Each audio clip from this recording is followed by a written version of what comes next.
ஒரு நீதிமானுடைய பாதை எப்படி தெரியுமா இருக்கும்? மத்தியானத்தில் உதிக்கிற சூரியனை போல அதிகமாய் பிரகாசிக்கிற ஒரு அபிஷேக வாழ்க்கை. விசுவாசிக்கிறவங்க மாத்திர கரங்களை தட்டி, இருளடைந்த வாழ்க்கை அல்ல, இருட்டான வாழ்க்கை அல்ல, பாவத்தில் இருக்கிற வாழ்க்கை அல்ல, பிரகாசிக்கிற ஒரு பரிசுத்தமுள்ள வாழ்க்கை தான் ஒரு நீதிமானின் பாதை என்று வேதம் போதிக்கிறது. ஹல்லேலூயா!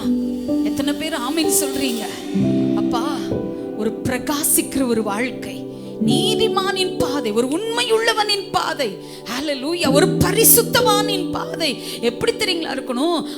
அதிகமான உயர்வு, அதிகமான அபிஷேகம், அதிகமான பரிசுத்தம், அதிகமான வேத வாசிப்பு, அதிகமான ஒழுக்கம், அதிகமான கீழ்ப்படிதல் யாருக்குள் இருக்கிறதோ, சத்தியத்தை சத்தியமாய் சொல்லுகிறேன், அதிகமான ஆயுசு நாட்களோடும் அதிகமான ஆசீர்வாதங்களோடும் வாழுவீர்கள்.